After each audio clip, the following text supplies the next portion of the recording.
ഈ അടുത്ത കാലത്തായി നാം കേട്ടുകൊണ്ടിരിക്കുന്ന ഒരു വില്ലൻ ഹോർമോണിന്റെ പരിവേഷത്തിലുള്ള ഒരു ഹോർമോണാണ് ഇൻസുലിൻ എന്നത്. ഇൻസുലിൻ രക്തത്തിലെ പഞ്ചസാരയുടെ അളവ് നിയന്ത്രണ വിധേയമാക്കാൻ ആവശ്യമായിട്ടുള്ള ഒരു ഹോർമോൺ.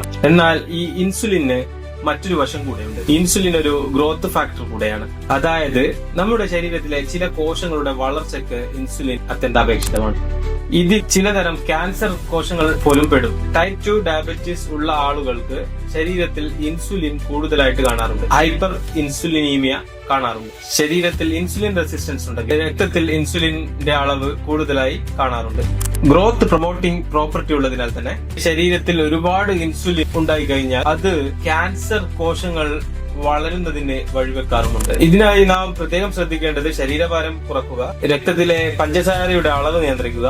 ഈ രണ്ട് കാര്യങ്ങൾ ചെയ്യുന്നത് ശരീരത്തിൽ ക്യാൻസർ വളർച്ച ഇല്ലാതാക്കാൻ സഹായിക്കുന്നുണ്ട്. ഓർക്കുക, ഇൻസുലിൻ ഒരിക്കലും ഒരു കുഴപ്പക്കാരനായ ഹോർമോണൽ. എന്നാൽ ഇൻസുലിൻ ആവശ്യത്തിലും അധികമാകുന്നത് നമ്മുടെ ശരീരത്തിന് കുഴപ്പം തന്നെയാണ്.